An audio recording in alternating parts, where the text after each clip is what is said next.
fils du pasteur Zoku.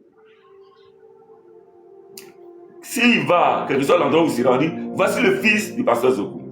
Alors Dieu a envoyé son fils et Dieu est resté dans le ciel, sur son trône. Et il a engendré un fils qui est sorti de ses entrailles par l'esprit. Et ce fils-là a eu un corps. Et ce fils-là a accompli la volonté de Dieu. Et la volonté de Dieu, c'était de sauver l'humanité. C'était de sauver le monde. C'était de sauver les hommes et les femmes de la malédiction, de la mort éternelle. Quand Dieu a dit à Adam, le jour que vous mangerez ce fruit, vous mangerez le fruit de la connaissance du bien et du mal, vous allez mourir. La mort dont Dieu parlait,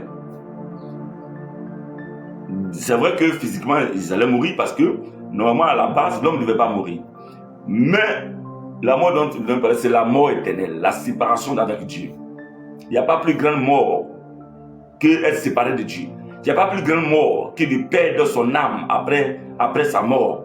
Regardez, frères et sœurs, que vous le voulez ou pas, il y a deux endroits possibles qu'un homme, quand il meurt, il s'en va.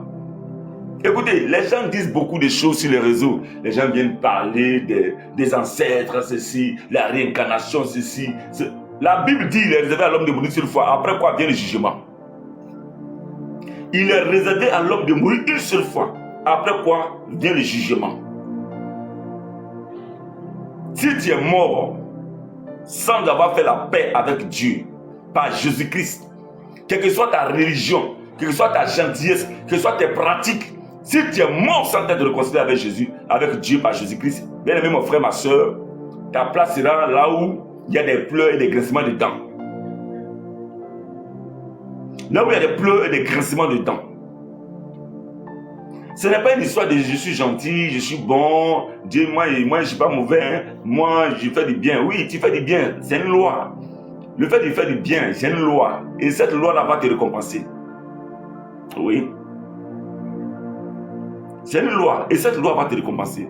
Donner à l'orphelin, donner à la veuve, faire du bien à son prochain, partager sa nourriture, soutenir ceux qui travaillent des moments difficiles. C'est une loi. Mais que tu sois l'homme le plus gentil, si tu n'as pas fait la paix avec Dieu,